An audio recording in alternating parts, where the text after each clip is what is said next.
என்னுடைய ஆசிரியர் குரு நித்ய சைதன்ய யதி ஊட்டி ஃபன்ஹில் பகுதியில் நாராயண குருகுலம் என்ற அமைப்பில் தலைவராக இருந்து 1999 சமாதியானார். அவருடைய சமாதி அங்கே இருக்கிறது.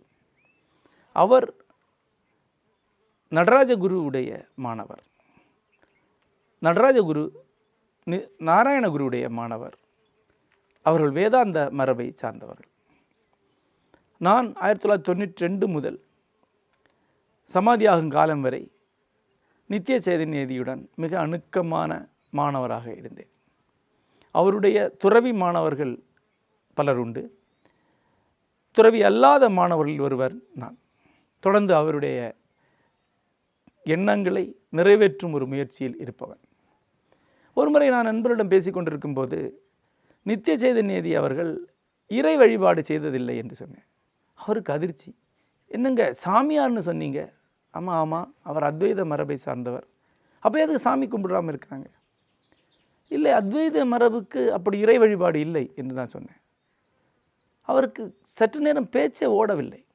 அவருடைய ஆசிரியர் நடராஜகுரு ஒன்றும் சொல்கிறதில்லையா அப்படின்னா, நடராஜகுருவும் எந்த ஆலயத்துக்கும் போனவரோ எந்த இறை வழிபாடு செய்தவரோ அல்ல. அப்படின்னா அவங்க என்ன சொன்னாங்க என்று மறுபடியும் கேட்டார். நான் சொன்னேன், தூய அறிவே சிவம் என்று சொல்லக்கூடிய ஒரு மரபு இருக்கிறது. பாரதி கூட அதை பற்றி சுத்த அறிவே சிவம் என்று சொல்லும் சுருதிகள் என்று ஒரு வரியை எழுதியிருக்கிறார். அது அவருடைய மரபு. தூய அறிவு வழி ஞான மார்க்கம் என்று ஒன்று உண்டு. இந்து மரபின் மையத்தில் இருப்பது அது. அதை சார்ந்தவர் அவர். இறை வழிபாடு சடங்குகள் ஆச்சாரங்கள் கோயில் எதுவுமே அவங்களுக்கு தேவையில்லை. அந்த மரபில் அது கிடையாது. அப்படி ஒரு மரபு உண்டு என்று நான் சொன்னேன். இந்த கேள்வியை கேட்டவர் சாதாரணமானவர் அல்ல. இந்து சிந்தனை மரபுகளை பலவற்றை தெரிந்த ஒரு ஆன்மீக ஈடுபாடு கொண்ட ஒருவர். பலவேறு ஆன்மீக அமைப்புகளோடு தொடர்புடையவர். ஆனால் அவருக்கே இது தெரியாது. அதுதான் நம்முடைய தமிழ் சூழல் என்பது. குறைந்தது 4000 ஆண்டுகளாக இந்து ஞான மரபின் மையத்தில் வேதாந்தம் அமர்ந்திருக்கிறது. வேதாந்தம் என்றால் வேத முடிவு, வேதத்தின் இறுதி. ரிக்வேதத்துடைய கடைசி பகுதி, அதாவது 10வது காண்டத்திலே இருக்கக்கூடிய பிரம்ம தரிசனம், பிரம்மம் என்ற பரம்பொருள் பற்றிய ஒரு பெரும் தரிசனம் அங்கே இருக்கிறது. அதிலிருந்து தொடங்கி வளர்ந்த மரபாக அந்த பெயர். பிரம்மம் என்பது இங்கு அங்கு என்றில்லாத, இது அது என்றில்லாத, இவன் இது என்றில்லாத, எந்த வகையிலும் வரையறுக்க முடியாத ஒரு பரம்பொருள். அதுதான் சரியான வார்த்தை, பரம்பொருள். இங்குள்ள எல்லா பொருளுக்கும் அப்பாற்பட்ட பரம்பொருள், ஈகம்பொருளுக்கு அப்பாற்பட்டது பிரம்மம். அது மட்டும்தான் இந்த இங்கே இருக்கிறது, வேறு எதுவும் கிடையாது. பிரம்மத்துடைய இன்னொரு வடிவம் தான் பிரபஞ்சம். பிரம்மத்துடைய இன்னொரு வடிவம் தான் ஜீவாத்மா அல்லது மனிதன் அல்லது ஆத்மா. ஆத்மா தன்னை ஆத்மா என்று உணர்வதனால் அது தனியாக உணர்கிறது. ஆத்மா தன்னை தனியாக உணர்வதனால் இது பிரபஞ்சத்தை பிரபஞ்சம் என்று நினைக்கிறது. தன்னை அது பிரம்மம் என்று உணரும் கணம்தான் விடுதலையின் கணம். அப்போது பிரபஞ்சம் பிரம்மமாகிறது, பிரம்மம் மட்டுமே எஞ்சி இருக்கிறது. இது வேதாந்த கொள்கை. இதை விரிவாக தத்துவ விளக்கங்கள் நிறைய இருக்கின்றன. இந்த பிரம்ம கொள்கையை பின்னர் வந்த ஆரண்யகங்களில் விரிவாக்கினார்கள். ஆரண்யங்களில் வந்த உபநிடதங்கள் அவற்றை கவித்துவமாக பலவாறாக விவாதித்தன. அதன் பிறகு பாதராயணர் எழுதிய பிரம்மசூத்திரம் என்ற நூலிலே அதை தத்துவ கொள்கையாக வரையறுத்து சொன்னார். அதன் பிறகு பல தத்துவ அறிஞர்கள் வந்து கொண்டே இருந்தார்கள். அதற்கு மறுப்பு தெரிவிக்கக்கூடிய பௌத்த சிந்தனையாளர்கள் வந்தார்கள். பௌத்த சிந்தனையாளரிடம் உரையாடி பிரம்ம கொள்கையை மீண்டும் விரித்தெடுத்தவர் சங்கரர். அவர் உருவாக்கினது அத்வைதம். அத்வைதம் என்பது வேதாந்தத்துடைய இன்னொரு கூர்மையான வடிவம், அத்வைத வேதாந்தம். அத்வைத வேதாந்தத்துடன் மறுத்தும் விவாதித்தும் பிற்கால வேதாந்தங்கள் பல உருவாகி இருக்கின்றன. ராமானுஜர் உருவாக்கிய விசிஷ்டாத்வைதம், விசேஷ அத்வைதம், அதான் விசிஷ்டாத்வைதம். மத்வர் உருவாக்கிய துவைதம்,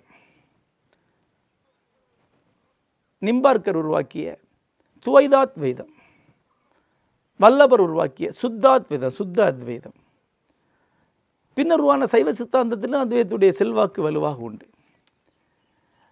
இந்து மரபிலே பின்னர் 2 பெரிய வழிபாட்டு முறைகள் உருவாகி வந்தன. ஒன்று வேதங்களிலிருந்து தொடங்கி வரக்கூடிய வைதிக மரபு, வேள்விகள், யாகங்கள் போன்றவை. இன்னொன்று அதர்வ வேதத்திலிருந்து தொடங்கி என்று சொல்லலாம், அல்லது பழங்குடி தொன்மையிலிருந்து தொடங்கி உருவாகி திரண்டு வந்த ஒரு மரபு. அது யோக மரபாகவும் உபாசனா மரபாகவும் இருக்கிறது. இந்த 2 மரபுகளும் இன்றைக்கு ஏறத்தாழ ஒரு 3000 ஆண்டுகளுக்கு முன்பால் ஒன்றாக சேர்ந்து நாம் பார்க்கக்கூடிய இந்து மரபாக மாறி இன்றைக்கு வரைக்கும் நீடிக்கிறது. இந்த 2 மரபுகளுக்கு நடுவே இந்த 2 மரபுகளையும் கட்டுப்படுத்தக்கூடிய, இந்த 2 மரபுகளுடைய தத்துவார்த்த சாரத்தை அமைக்கக்கூடிய ஒன்றாக அத்வைதம் இருந்து வருகிறது, வேதாந்தம் இருந்து வருகிறது. அது வைதிக மரபும் சரி, இந்த யோக தியான உபாசனை மரபும் சரி, அவர்களுடைய கொள்கைகளை வேதாந்தத்தில் எடுத்துக்கொள்வார்கள். வேதாந்தம் அவர்களுடைய கொள்கைகளை அழிக்கும். வேதாந்தத்தை இப்படி சொல்லலாம், ரசாயனத்திலே கிரியா ஊக்கி ஒன்று உண்டு. அதாவது 2 வேதிப்பொருட்கள் வேதிவினை புரிய வேண்டும் என்றால் அங்கே ஒரு உலோகம் இருந்தாக வேண்டும். அந்த உலோகம் இந்த வேதிவினையில் சம்பந்தப்படவே படாது. அதில் எந்த கூடுதலும் குறைவும் நிகழாது, அது பாட்டுக்கு இருக்கும். ஆனால் அதன் முன்னிலையில் தான் இந்த வேதிவினை நிகழ முடியும். அந்த மாதிரியான ஒரு கிரியா ஊக்கியாக இந்தியா மதங்கள் அனைத்திற்குமே வேதாந்தம் இருந்து வருகிறது. வேதாந்தத்துடைய செல்வாக்கு பௌத்தத்தில் உண்டு. பிற்கால வேதாந்தம் அனைத்தும் பௌத்தத்திலிருந்து வந்தது. பௌத்தத்தில் இருக்கக்கூடிய யோகாச்சார பௌத்தம், விஞ்ஞானவாதம் என்கிற அவருடைய கொள்கை பெரும்பகுதி வேதாந்தத்துடைய இன்னொரு வடிவம். விஞ்ஞானவாதத்தை உள்வாங்கி கொண்டு வந்தது தான் அத்வைதம்.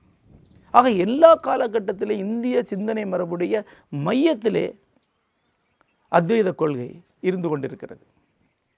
ஏற்று மறுத்தும் அதை ஒட்டி தான் இந்து மரபு செயல்பட்டு கொண்டிருக்கிறது. ஆனால் தூய அத்வைதத்தை கற்பதற்கு தமிழகத்திலே எங்காவது இடம் இருக்கிறதா என்ற கேள்விக்கு எனக்கு தெரிந்து வலுவான பதிலை என்னால் சொல்ல முடியாது. ஏன்னால் அத்வைதம் கற்க வேண்டிய இடங்கள் என்று சொல்லக்கூடிய இடத்துல போன உடனேயே ஆச்சாரங்களை சொல்லிக் கொடுக்க ஆரம்பிப்பாங்க, சாமி கும்பிட சொல்ல ஆரம்பிப்பாங்க, அபிஷேகம், ஆராதனை, பூஜை, புனஸ்காரம் ஆரம்பிப்பாங்க. எல்லா வேள்விகளையும், எல்லா தியானங்களையும், எல்லா யோகங்களையும் அங்கே ஆரம்பிச்சிருவாங்க. அப்போ அங்கே அத்வைதம் இல்லை, அது ஞான மார்க்கம். அது தூய அத்வைதம் என்பது வேறு. அது அறிவின் தெளிவு, லௌகிய அறிவல்ல, பேரறிவு. ஒவ்வொரு சின்ன அறிவும் அந்த பேரறிவுடைய பகுதி தான்.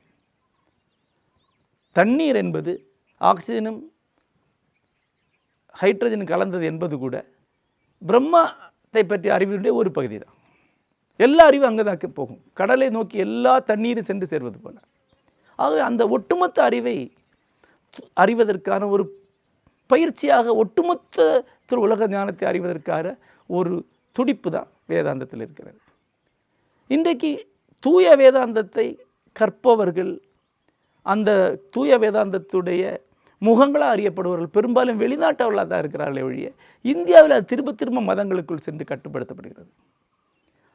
சாமானியர்களுக்கு தூய அறிவு என்பது பயத்தை உருவாக்குது. அங்கே தெய்வம் இல்லைன்னு நினைக்கிறாங்க. அங்கே இருக்கிறது நீ கும்பிடக்கூடிய தெய்வம் அல்ல. இந்த உலகத்தை படைத்து ஆட்டி காட்டு வைக்கக்கூடிய ஒரு சூப்பர் சிஇஓ, ஒரு மேனேஜர் அல்ல இவங்களுடைய தெய்வம். அது பிரம்மம். பிரம்மம் என்பது அறிய முடியாத ஒரு பெருமை, ஒரு பேருருவம், ஒரு பெரும் தொகுப்பு. அது அதை பற்றி எது சொன்னாலும் அது சரியில்லை, அதுக்கு அப்பால் உள்ள ஒன்று, அறிய முடியாது. ஆனால் ஒவ்வொரு கனவும் உணரக்கூடியதும் தான்.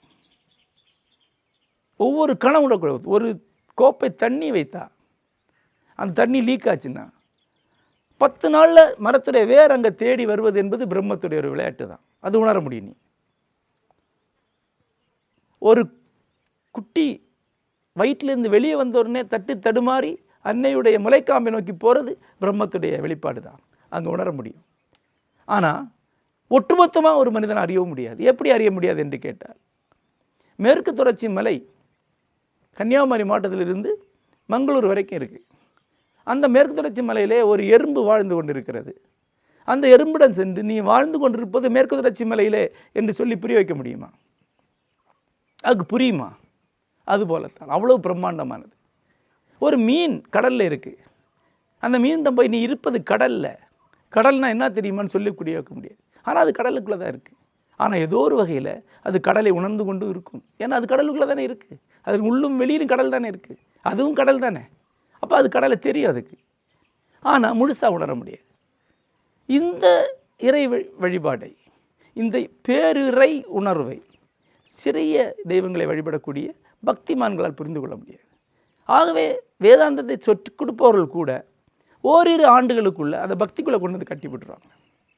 தமிழகத்தில் பக்தி இயக்கம் தோன்றியது 7ஆம் நூற்றாண்டில் தோன்றி 12ஆம் நூற்றாண்டு உச்சத்தை அடைந்தது.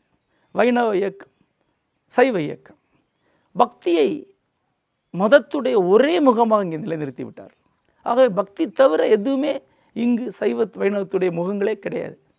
ஆகவே இங்கு கிட்டத்தட்ட வேதாந்தமே இல்லாமல் ஆகிவிட்டது. இந்து மதத்துடைய அறிவார்ந்த மையம் முற்றிலும் இல்லாமல் ஆகிவிட்டது. வேதாந்தத்துடைய மையம் என்று சொல்லப்படக்கூடிய சங்கரருடைய பெயரை சொல்லி கொண்டிருக்கக்கூடிய மடங்களிலேயே அத்வைதம் கிடையாது. அங்கு இருக்கிற வழிபாடுகள், ஆச்சாரங்கள் தான். வேதாந்தத்துக்கு ஜாதி கிடையாது. இங்கு இருப்ப அனைத்தும் பிரம்மத்துடைய தோற்றங்களை என்றால் அதில் எது பேர் ஜாதி, எது கீழ் ஜாதி? சங்கரரிடமே அந்த விதா வந்தது. அதுக்கு பதிலாக சங்கரர் மனிஷா பஞ்சகம் என்று ஒன்றை எழுதினார். வேதாந்தத்திலே புழுப்பூச்சி வேறுபாடுகள் கூட கிடையாது. எல்லாமே பிரம்மன் தான். வேதாந்தம் என்பது ஒரு ஒரு இருபுறமும் கூர் தீட்டிய வாள் போல சமரசமற்ற ஒரு அறிவின் வெளிப்பாடு. அது அதற்கு சாமானியர்கள் அவ்வளோ எளிதாக வர முடியாது. அவர்கள் புழங்கக்கூடிய அன்றாட வாழ்க்கையை விட்டு விட்டு விட்டு விட்டு தான் அங்கே வரணும். சமரசமற்ற ஒரு அறிவை தேடிக்கொண்டே தான் வேதாந்தத்துக்குள்ளே வர முடியும். அதுக்கு அதிக பேர் வர முடியாது. பெருந்திரளை கூட்டவே முடியாது. வேதாந்தத்திற்கு ஒரு 2000 பேர் வந்தாங்களா அது பெரிய நிகழ்வு. ஆனால் இந்தியாவில் வேதாந்தம் தான் எல்லாத்தையும் உருவாக்கியிருக்கு. இந்திய மறுமலர்ச்சி என்பதே வேதாந்தத்திலிருந்து ஆரம்பிக்குது. சங்கரர் ஒரு பெரும் எழுச்சியை இங்கே உருவாக்கினார் 9ஆம் நூற்றாண்டில். அந்த சங்கர வேதாந்தம் தான் இந்தியாவுடைய மேலே பல படையெடுப்புகள் நடந்தபோது இந்து மதத்தை காக்கக்கூடிய பெரிய அமைப்பில் உருவாக்கியது. 500 ஆண்டுகளும் இந்து மதத்தை ஒரு பெரிய ஆணி வேராக நின்று காத்து நின்ற சங்கர வேதாந்தம் தான். அதன் பிறகு பிரிட்டிஷ் ஆட்சி இங்கே வந்தபோது, மேலை நாட்டு சிந்தனைகள் இங்கே வந்தபோது, அந்த மேலை நாட்டு சிந்தனைகளோடு தத்துவங்களோடு உரையாடக்கூடிய தகுதி கொண்டிருந்தது வேதாந்தம் மட்டும்தான், வழிபாட்டு முறைகள் அல்ல. வேதாந்தத்துடைய மையத்திலிருந்து அறிஞர்கள் எழுந்து சென்றுதான் மேலை நாட்டு ஒட்டுமொத்த சிந்தனையுமே எதிர்கொண்டு அதனுடன் உரையாடி அங்கிருந்த சிறந்த விஷயங்களை எடுத்துக்கொண்டு இங்கிருந்த சிறந்த விஷயங்களை கொடுத்தார்கள். மேலை நாட்டில் இருந்த பெரும்பாலான தத்துவ ஞானிகள் இந்திய சிந்தனையிலிருந்து அவர்கள் கற்றுக்கொண்டது, ஏற்றுக்கொண்டது வேதாந்தத்தை தான். அது ஷோப்பனாவராக இருந்தாலும் சரி, தாமஸ் மன்னாக இருந்தாலும் சரி, எமர்சனாக இருந்தாலும் சரி, வால்டேராக இருந்தாலும் சரி, இந்திய சிந்தனையில் வேதாந்தம் ஒரு புது எழுச்சியை அடைஞ்சது. நவ வேதாந்தம் என்று அதை சொல்கிறோம். அதாவது மேலை சிந்தனைகளோடு உரையாடி வளர்ந்த வேதாந்தத்தை நவ வேதாந்தம் என்று சொல்கிறோம். ராஜாராம் மோகன் ராய் அதனுடைய முன்னோடி. அதனுடைய ஒளிமிக்க முகம் சுவாமி விவேகானந்தர். அதனுடைய தென்னித்திய மகத்தான முகம் நாராயணகுரு. அந்த மரபிலே வந்தவர் நடராஜகுரு. அவருடைய மாணவர் நித்திய சைதன்யவி. நடராஜகுரு சார்போன் பல்கலைக்கழகத்திலே ஹென்றி பெர்க்சனுடைய மாணவராக தத்துவியலில் முனைவர் பட்டம் பெற்றவர். நித்திய சைதன்யதி உளவியல் முனைவர் பட்டம் பெற்றவர், ஒரு தத்துவ பேராசிரியர். அவர்களுடைய கொள்கையாக இருந்தது வேதாந்தம். உயர் அறிவு, உயர் அறிவியலோடு உரையாடக்கூடிய தன்மை கொண்டது. விவேகானந்தரிலிருந்து தான் இந்திய மறுமலர்ச்சியே தொடங்குது. இந்து மத சீர்திருத்தம் ஆரம்பிக்குது. இந்தியா முழுக்க ஒரு உணர்ச்சி உருவாகுது. அந்த உணர்ச்சி தான் பிறகு காங்கிரஸ் என்கிற தேசிய இயக்கமாக மாறி இந்தியாவுடைய அரசியல் மறுமலர்ச்சி உருவாக்கி இந்தியாவுக்கு சுதந்திரத்தை வாங்கி கொடுக்குது. எல்லாம் விவேகானந்தரில் தான் தொடங்குது, நாராயணகுருவிலேருந்து தான் தொடங்குது. தீண்டாமை ஒழிப்பு இயக்கத்தை நாராயணகுருவிலேருந்து தான் காந்தி ஆரம்பிக்கிறார். காந்திக்கு அந்த தெளிவை கொடுத்தது நாராயணகுரு தான். 1924 நாராயணகுருவை காந்தி சந்திக்கிறார். அங்கிருந்து தான் தீண்டாமை ஒழிப்பு இயக்கம் இந்தியாவில் ஆரம்பிக்குது காந்தியிலிருந்து. இவ்வாறு இந்தியாவுடைய மறுமலர்ச்சியை உருவாக்கிய குறைந்தது 300 அத்வைதிக் அறிஞர்கள், சயின்ஸ், துறவிகள் இருக்கிறாங்க. தீண்டாமை ஒழிப்புக்காக போராடியவர்கள், இளைஞர் கல்விக்காக போராடியவர்கள், இந்தியா முழுக்க கல்வி அமைப்புகளை உருவாக்கியவர்கள். உங்களுக்கு ஒன்று தெரிய வேண்டும், இந்தியா முழுக்க மிக அதிகமாக கல்வி அமைப்புகளை நடத்தி கொண்டிருப்பவை எந்த மத நிறுவனங்களும் அல்ல, அத்வைதிக் அமைப்புகள் மட்டும்தான். வேதாந்த அமைப்புகளுடைய கல்வி நிறுவனங்களுடைய எண்ணிக்கை 50% மேலே இந்தியாவில். அவ்வளோ பெரிய புரட்சி அவை உருவாக்குனாங்க. இன்றும் வாழக்கூடிய ஒரு தத்துவமாக இருக்குது. ஆனால் தமிழத்தனுடைய வேறு என்ன? அதை பக்தியோடு கலக்காமல் இங்கே நிறுத்தவே முடியாதுங்கிற நிலைமை இருக்கிறது.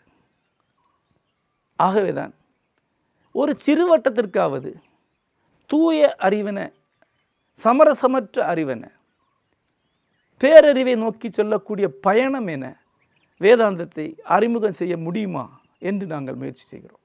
இது என்னுடைய ஆசிரியர் நித்திய சைதன்யதி அவருடைய கனவு. அவர்கள் ஊட்டியில் இருந்தபோது தமிழ் எழுத்தாளர்கள், சிந்தனையாளர்களை தன்னிடம் அழைத்து வரும்படி சொன்னார்கள். அவரிடம் உரையாட முடியும் என்று அவர் நினைத்தார்கள். அந்த உரையாடலை அன்றே 92லேயே சில அமைப்புகளை உருவாக்கி நான் தொடங்கினேன். 25 ஆண்டுகளாக செழிக்காமல் அதை முன்னெடுத்து வந்து இன்று அதை இன்னொரு கட்டத்திற்கு நகர்த்தி கொண்டு வந்திருக்கிறேன்.